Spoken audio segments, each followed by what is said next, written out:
ইনকিলাব ইনকিলাব, NCP NCP, ক্ষমতা না জনতা।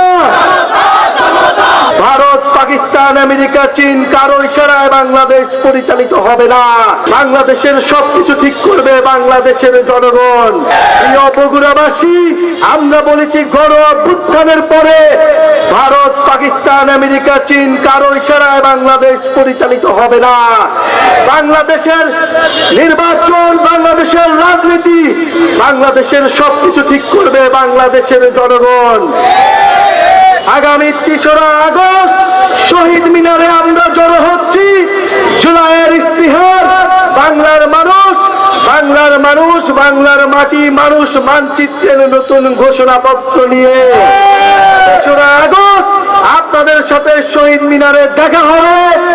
বিগত বছর যেরকম এক দফার আমরা ঘোষণা দিয়ে ফ্যাসিবাদী ব্যবস্থার পতন ঘোষণা করেছি, এবার আমরা নতুন বাংলাদেশের সূচনীয় যুব শক্তির নেতা কর্মীরা রয়েছেন, শ্রমিক উইং এবং বগুড়ার ছাত্র সমাজের ছাত্র সংসদের নেতা কর্মীরা রয়েছেন।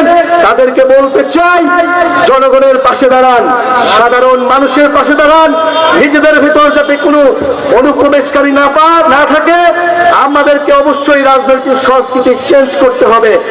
যেই গণ অভ্যুত্থানে আমরা মানুষ আমাদের পাশে এসে দাঁড়িয়েছিল, আমাদেরকেও মানুষের পাশে সবসময় থাকতে হবে। ইনশাল্লাহ দেখা হবে, আপনাদের প্রত্যেকটি সমস্যার সমাধানে আমরা থাকব। আমরা বিদায় নিব আজকে। বিদায় নেওয়ার আগে শেষ 1 মিনিট আপনাদের সাথে স্লোগান মিলাতে চাই। আপনারা কি স্লোগান দেবেন? ইনকিলাব ইনকিলাব, এনসিপি এনসিপি, ক্ষমতা না জনতা, আপোষ না সংগ্রাম, দালালি না রাজপথ, আবু সাইদ মুগ্ধ, শেষ হয়নি যুদ্ধ। গণঅভ্যুত্থানে কোনো পার্টি আছে? বগুড়ায় কোনো পার্টি আছে? সারা দেশে কোনো পার্টি আছে? ছাত্র জনতার কোনো পার্টি আছে? সাকিব ভাই কোনো পার্টি আছে? তো সেই পার্টি